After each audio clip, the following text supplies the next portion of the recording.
غزوہ احد کا وہ دن جب چہار سو موت کا رقص تھا، جب لشکر اسلام کڑی آزمائش میں تھا اور رسول اقدس صلی اللہ علیہ وآلہ وسلم کے گرد صرف چند جانثار باقی تھے۔ اس وقت ایک بہادر نے ایسی تیر اندازی کی کہ دشمن کے پاؤں اکھڑ گئے۔ وہ کون سے الفاظ تھے جنہوں نے آسمانوں کو ہلا دیا؟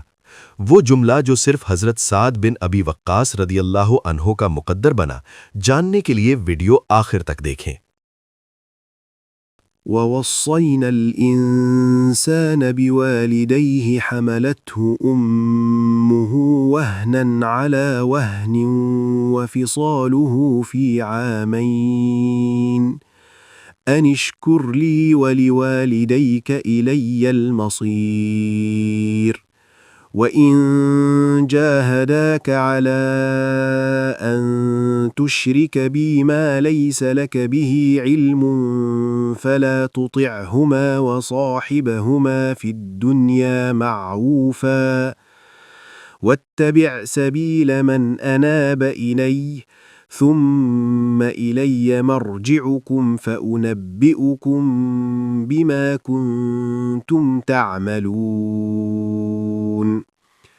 اور یہ حقیقت ہے کہ ہم نے انسان کو اپنے والدین کا حق پہچاننے کی خود تاکید کی ہے۔ اس کی ماں نے ضعف پر ضعف اٹھا کر اسے اپنے پیٹ میں رکھا اور 2 سال اس کا دودھ چھڑانے میں لگے کہ یہ کہ میرا اور اپنے والدین کا شکر بجا لا، میری طرف تجھے پلٹنا ہے۔ لیکن اگر وہ تجھ پر دباؤ ڈالیں کہ میرے ساتھ تو کسی ایسے کو شریک کرے جسے تو نہیں جانتا، تو ان کی ہرگز نہ ماننا۔ دنیا میں اس کے ساتھ نیک برتاؤ کرتا رہنا، مگر پیروی اس شخص کے راستے کی کر جس نے میری طرف رجوع کیا ہے، پھر تم سب کو پلٹنا میری ہی طرف ہے۔ اس وقت میں تم سے بتا دوں گا کہ تم کیسے عمل کرتے رہے ہو۔ ان آیات کریمہ کے پس منظر میں ایک دلنواز داستان پوشیدہ ہے۔ یادوں کی بارات نے جوان رانا کے دل گداز میں ایک تلاطم سا پیدا کر دیا۔ قانون فطرت ہے کہ شرک کے مقابلے میں خیر اور کفر کے مقابلے میں ایمان غالب آ جاتا ہے۔ اس داستان کا بطل جلیل مکہ کا وہ عالی نسب اور باوقار نوجوان ہے جسے معاشرے میں عزت کی نگاہ سے دیکھا جاتا تھا۔ یہ نوجوان حضرت سعد بن ابی وقاص رضی اللہ عنہ تھے۔ جب وادی مکہ میں آفتاب نبوت جگمگانے لگا، اس وقت یہ عنفوان شباب میں تھے۔ یہ باریک بین اور دور اندیش ہونے کے ساتھ ساتھ اپنے والدین کے مطیع اور فرمانبردار تھے۔ خاص طور پر والدہ محترمہ سے انتہا درجے کا پیار تھا۔ اگرچہ ان کی عمر 17 سال تھی، لیکن عقل و دانش اور فہم و فراست میں بڑوں کے بالمقابل تھے۔ اسے ان کھیلوں میں کوئی دلچسپی نہ تھی جو اس کے ہم عمر کھیلا کرتے تھے، بلکہ یہ اکثر اوقات تیر و تفنگ بنانے اور ان کو سنبھالنے میں صرف کیا کرتے تھے۔ اس کام سے جو وقت باقی بچتا وہ تیر اندازی اور نیزہ بازی میں صرف کرتے، گویا کہ یہ کسی بڑی مہم کو سر کرنے کے لیے مسلسل تیاری میں ہے۔ ان کا دل اپنی قوم کے فاسد عقائد اور بدعمالی دیکھ کر ہمیشہ مضطرب و بے چین رہتا۔ یہ بڑی شدت سے اس انتظار میں تھے کہ کوئی طاقتور غیبی ہاتھ نمودار ہو اور اس قوم کو تاریکیوں سے نکال کر صراط مستقیم پر گامزن کر دے۔ حضرت سعد بن ابی وقاص رضی اللہ عنہ انہی افکار و خیالات میں غلطان و پریشان تھے کہ مشیت الہی سے انسانیت کی فلاح و بہبود کے لیے کب کوئی بابرکت نورانی ہاتھ پردہ غیب سے ظہور پذیر ہوتا ہے۔ دیکھتے ہی دیکھتے وہ متبرک ہاتھ رسول اقدس صلی اللہ علیہ وآلہ وسلم کی صورت میں منصع شہود پر جگمگانے لگا، اور آپ کے ہمراہ کتاب الہی کی وہ نورانی کرنیں بھی تھیں جن کی چمک دمک کبھی ماند نہ پڑے۔ جب رسول اقدس صلی اللہ علیہ وآلہ وسلم نے لوگوں کو دین کی طرف دعوت دی، حضرت سعد بن ابی وقاص رضی اللہ عنہ نے اپنے طبعی میلان کی وجہ سے اس رشد و ہدایت کی دعوت کو فوراً قبول کر لیا۔ آپ سب سے پہلے اسلام لانے والوں میں تیسرے یا چوتھے نمبر پر تھے۔ اسی بنا پر اکثر و بیشتر فرمایا کرتے تھے کہ مجھے تیسرے یا چوتھے نمبر پر اسلام قبول کرنے کا شرف حاصل ہے۔ حضرت سعد بن ابی وقاص رضی اللہ عنہ کے اسلام لانے سے رسول اقدس صلی اللہ علیہ وآلہ وسلم کو بہت مسرت ہوئی۔ ان میں شرافت، دیانت، امانت اور شجاعت کے جوہر کوٹ کوٹ کر بھرے ہوئے تھے۔ ان سے یہ صاف طور پر ظاہر ہوتا تھا کہ یہ پہلی رات کا چاند عنقریب ماہ کامل بن جائے گا۔ حضرت سعد بن ابی وقاص رضی اللہ عنہ کی خاندانی وجاہت اس کے ہم عمر نوجوانوں کو اس بات پر آمادہ کر رہی تھی کہ وہ بھی انہی کا راستہ اختیار کر لیں۔ سب سے بڑھ کر انہیں یہ اعزاز حاصل تھا کہ یہ رشتے میں رسول اقدس صلی اللہ علیہ وآلہ وسلم کے ماموزاد بھائی لگتے تھے۔ چونکہ یہ بنو زہرہ قبیلے سے تھے اور بنو زہرہ رسول اقدس صلی اللہ علیہ وآلہ وسلم کی والدہ محترمہ کا خاندان ہے، اس قرابت داری کا خود رسول اقدس صلی اللہ علیہ وآلہ وسلم بھی بعض اوقات تذکرہ فرمایا کرتے تھے۔ ایک دفعہ کا ذکر ہے کہ رسول اقدس صلی اللہ علیہ وآلہ وسلم صحابہ کرام رضی اللہ عنہم کی محفل میں بیٹھے ہوئے تھے۔ آپ نے حضرت سعد بن ابی وقاص رضی اللہ عنہ کو سامنے سے آتے ہوئے دیکھا اور خوشی سے جھومتے ہوئے فرمایا کہ یہ میرے ماموں آ رہے ہیں، کوئی ان جیسا اپنا ماموں تو دکھائے۔ حضرت سعد بن ابی وقاص رضی اللہ عنہ کا اسلام قبول کرنا ان کے لیے کوئی آسان ثابت نہ ہوا، بلکہ اس جوان رانا کو بڑے تلخ تجربات سے گزرنا پڑا۔ راہ خدا میں انہوں نے سختیاں جھیلیں، اذیتیں برداشت کیں، مصائب و مشکلات کی چکی میں پسے۔ انعام و اکرام کے طور پر اللہ تعالیٰ نے ان کے حق میں اپنے کلام مقدس قرآن مجید میں آیات نازل کیں۔ ہم ان نادر اور انوکھے تجربات کی داستان حضرت سعد بن ابی وقاص رضی اللہ عنہ کی زبانی سناتے ہیں۔ حضرت سعد رضی اللہ عنہ بیان کرتے ہیں، اسلام قبول کرنے سے 3 راتیں پہلے میں نے خواب میں دیکھا کہ میں خوفناک تاریکیوں میں ڈوبتا جا رہا ہوں۔ میں ابھی اس تاریک اور پرآشوب سمندر کی موجوں میں ہچکولے کھا رہا ہوں۔ اچانک کیا دیکھتا ہوں کہ ایک چاند جگمگا رہا ہے، میں اس کی طرف لپکا ہوں۔ میں یہ دیکھ کر حیران رہ گیا کہ مجھ سے پہلے چند لوگ مہتاب کے قریب پہنچ چکے ہیں۔ میں نے غور سے دیکھا تو مجھے زید بن حارثہ رضی اللہ عنہ، علی بن ابی طالب رضی اللہ عنہ اور حضرت ابو بکر صدیق رضی اللہ عنہ دکھائی دیے۔ میں نے ان سے پوچھا، آپ کب یہاں تشریف لائے؟ انہوں نے بتایا، بس ابھی آئے ہیں۔ جب صبح ہوئی تو مجھے یہ پتہ چلا کہ رسول اقدس صلی اللہ علیہ وآلہ وسلم پس پردہ اللہ کے دین کی دعوت دے رہے ہیں۔ میں بھانپ گیا کہ اللہ تعالیٰ میرے ساتھ خیر و برکت کا ارادہ رکھتے ہیں۔ اللہ سبحانہ و تعالیٰ اپنے فضل و کرم سے چاہتے ہیں کہ مجھے کفر و ضلالت کی تاریکیوں سے نکال کر رشد و ہدایت کی روشنیوں تک پہنچا دیں۔ میں اسی وقت بلا تاخیر آپ کی تلاش کے لیے چل نکلا۔ محلہ جیاد کی ایک گھاٹی میں آپ کی زیارت ہوئی۔ آپ نماز عصر سے فارغ ہو چکے تھے۔ میں نے اسلام قبول کرنے کی تمنا کی۔ آپ نے کمال محبت و شفقت سے مجھے مشرف بے اسلام کیا۔ اسی وقت میرے سامنے وہی عالی مقام 3 حضرات آئے جنہیں میں نے خواب میں دیکھا تھا۔ بعد ازاں حضرت سعد بن ابی وقاص رضی اللہ عنہ اپنے اسلام قبول کرنے کی داستان بیان کرتے ہوئے ارشاد فرماتے ہیں کہ جو ہی میری ماں نے میرے حلقہ بگوش اسلام ہونے کی خبر سنی تو آگ بگولا ہو گئیں۔ مجھے اپنی ماں سے والہانہ عقیدت و محبت تھی۔ میں ان کی خدمت کو اپنے لیے بہت بڑا اعزاز سمجھتا۔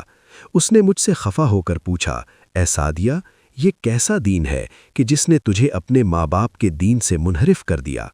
بخدا یا تو تم یہ دین ترک کر دو، ورنہ میں مرتے دم تک کچھ نہ کھاؤں گی اور نہ پانی کا گھونٹ حلق سے نیچے اتاروں گی، یہاں تک کہ اسی حالت میں میری موت واقع ہو جائے گی اور غم سے تیرا کلیجہ پھٹ جائے گا، ندامت و شرمندگی تیرا مقدر بن جائے گی اور زندگی بھر لوگ تجھے تانے دیتے رہیں گے۔ میں نے کہا، امی جان، خدا کے لیے ایسا نہ کرنا، مجھے آپ سے انتہائی عقیدت ہے، لیکن مجھے یہ دین آپ سے بھی زیادہ پیارا ہے، میں اسے ہرگز نہیں چھوڑوں گا۔ لیکن وہ اپنی اس دھمکی پر قائم رہی۔ اس نے کھانا پینا چھوڑ دیا۔ کئی روز اس نے بغیر کچھ کھائے پیے گزار دیے، جس سے اس کا جسم لاغر ہو گیا، ہڈیاں کمزور ہو گئیں اور جسمانی قوا مزمحل ہو گئے۔ میں تھوڑے تھوڑے وقفے کے بعد اس کے پاس آتا اور التجا کرتا کہ کچھ کھا لے، لیکن وہ پہلے سے بھی زیادہ شدت کے ساتھ انکار کر دیتی اور بڑے وثوق سے کہتی کہ میں مرتے دم تک نہ کچھ کھاؤں گی نہ پانی پیوں گی، ہاں اگر تجھے میری زندگی عزیز ہے تو یہ دین چھوڑ دے۔ جب میں نے یہ صورتحال دیکھی تو میں نے واشگاف الفاظ میں کہہ دیا، امی جان، بلا شبہ مجھے آپ سے محبت ہے، لیکن آپ سے کہیں زیادہ اللہ تعالیٰ اور اس کا رسول صلی اللہ علیہ وآلہ وسلم محبوب ہیں۔ اللہ کی قسم، اگر تیرے جسم میں 1000 جان بھی ہوں اور وہ ایک ایک کر کے قفس عنصری سے پرواز کر جائیں، تب بھی میں اپنے اس دین کو نہیں چھوڑوں گا۔ جب ماں نے میرا یہ پختہ عزم دیکھا تو اسے یقین آ گیا کہ میں اس نازک صورتحال سے متاثر ہو کر اپنا دین قطعاً نہیں چھوڑوں گا، تو اس نے بادل نخواستہ کھانے کے چند لقمے لیے اور تھوڑا سا پانی پیا، اور ادھر اللہ جل شانہ نے ہمارے بارے میں یہ آیت نازل کر دی۔ وَإِن جَاهَدَاكَ عَلَىٰ أَن تُشْرِكَ بِي مَا لَيْسَ لَكَ بِهِ عِلْمٌ فَلَا تُطِعْهُمَا وَصَاحِبْهُمَا فِي الدُّنْيَا مَعْرُوفًا۔ اور اگر وہ دونوں تجھ پر دباؤ ڈالیں کہ میرے ساتھ تو کسی ایسے کو شریک کرے جسے تو نہیں جانتا، تو ان کی بات ہرگز نہ ماننا، دنیا میں ان کے ساتھ نیک برتاؤ کرتا رہے۔ حضرت سعد بن ابی وقاص رضی اللہ عنہ کے اسلام قبول کرنے سے مسلمانوں کو بہت تقویت ملی۔ غزوہ بدر میں حضرت سعد اور ان کے بھائی عمیر رضی اللہ عنہ نے جو کارہائے نمایاں سرانجام دیے وہ ناقابل فراموش ہیں۔ عمیر رضی اللہ عنہ ابھی بچے تھے، سنے بلوغت کو بھی نہ پہنچے تھے، جب رسول اقدس صلی اللہ علیہ وآلہ وسلم نے لشکر اسلام کا معائنہ کیا تو عمیر رضی اللہ عنہ چھپ گئے۔ انہیں اس بات کا اندیشہ تھا کہ اگر آپ کی نگاہ پڑ گئی تو مجھے چھوٹا سمجھ کر واپس لوٹا دیا جائے گا، لیکن پھر بھی رسول اقدس صلی اللہ علیہ وآلہ وسلم نے انہیں دیکھ لیا اور بچہ سمجھ کر واپس لوٹا دیا۔ یہ فیصلہ سن کر حضرت عمیر رضی اللہ عنہ نے زار و کتار رونا شروع کر دیا۔ ان کی یہ حالت دیکھ کر آپ صلی اللہ علیہ وآلہ وسلم کو ترس آ گیا اور انہیں جہاد میں شریک ہونے کی اجازت دے دی۔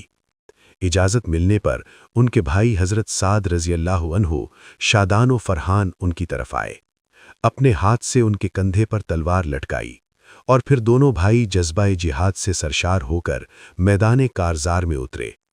جب مارکہ آرائی ختم ہوئی تو حضرت سعد بن ابی وقاص رضی اللہ عنہ اپنے چھوٹے بھائی عمیر رضی اللہ عنہ کو سرزمین بدر میں دفن کر کے اکیلے مدینہ طیبہ واپس لوٹے۔ چونکہ عمیر رضی اللہ عنہ میدان بدر میں جام شہادت نوش فرما لیا تھا اور اللہ تعالیٰ کے جوار رحمت میں پہنچ چکے تھے، غزوہ احد میں درے کی جانب سے دشمن نے اچانک زوردار حملہ کیا تو مسلمانوں کے قدم لڑکھڑا گئے۔ رسول اقدس صلی اللہ علیہ وآلہ وسلم کے پاس 10 صحابہ بھی نہ رہ گئے تھے۔ اس نازک ترین موقع پر حضرت سعد بن ابی وقاص رضی اللہ عنہ نے اس جرت اور مہارت سے تیر اندازی کی کہ دشمنوں میں سے جسے ایک تیر لگتا وہ وہیں ڈھیر ہو جاتا۔ اس میدان میں ان کا کوئی نشانہ بھی خطا نہ گیا۔ جب رسول اقدس صلی اللہ علیہ وآلہ وسلم نے یہ ماہرانہ تیر اندازی دیکھی تو حوصلہ دلاتے ہوئے ارشاد فرمایا، سعد، تیر اندازی جاری رکھو، میرے ماں باپ تجھ پر قربان۔ سعد، تیر اندازی جاری رکھو۔ حضرت سعد بن ابی وقاص رضی اللہ عنہ عمر بھر رسول اقدس صلی اللہ علیہ وآلہ وسلم کی زبان مبارک سے نکلے ہوئے اس جملے پر فخر کرتے رہے۔ اکثر فرمایا کرتے کہ تمام صحابہ کرام رضی اللہ عنہم میں مجھے یہ اعزاز حاصل ہے کہ رسول اقدس صلی اللہ علیہ وآلہ وسلم نے فدا کا ابی و امی کا جملہ صرف میرے لیے استعمال کیا۔ لیکن حضرت سعد بن ابی وقاص رضی اللہ عنہ اپنی عظمت کے تکیہ عروج پر اس وقت پہنچے جب حضرت سیدنا فاروق اعظم رضی اللہ عنہ نے ایران پر ایسی چڑھائی کا ارادہ کیا جس سے ایرانیوں کی سلطنت کا خاتمہ ہو جائے، ان کا تخت مندہم ہو جائے، سرزمین ایران سے بت پرستی کی جڑیں اکھیڑ پھینکی جائیں۔ آپ نے تمام سرکاری نمائندوں کو خطوط ارسال کیے اور ان میں یہ لکھا کہ جس کے پاس اسلحہ، گھوڑے یا جو کچھ بھی جنگی سامان موجود ہے اسے فوراً میری طرف روانہ کر دیں۔ آپ کا حکم ملتے ہی ہر طرف سے مجاہدین کے قافلے مدینہ طیبہ پہنچنے شروع ہو گئے۔ جب تمام وفود مدینہ پہنچ گئے تو سیدنا فاروق اعظم رضی اللہ عنہ نے ارباب حل و عقد سے مشورہ کیا کہ لشکر اسلام کا سالار کسے بنایا جائے۔ تمام نے یک زبان ہو کر کہا، شیر خدا حضرت سعد بن ابی وقاص رضی اللہ عنہ کو۔ سیدنا فاروق اعظم رضی اللہ عنہ نے انہیں اپنے پاس بلایا اور لشکر اسلام کا جھنڈا ان کے سپرد کر دیا۔ جب یہ لشکر جرار مدینہ طیبہ سے روانہ ہونے لگا تو سیدنا فاروق اعظم رضی اللہ عنہ الوداع کہنے کے لیے اٹھے اور سپہ سالار کو وصیت کرتے ہوئے ارشاد فرمایا، اے سعد، دیکھنا کہیں اس غرور میں نہ آ جانا کہ رسول اقدس صلی اللہ علیہ وآلہ وسلم کا ماموں اور ان کا جانثار صحابی ہوں۔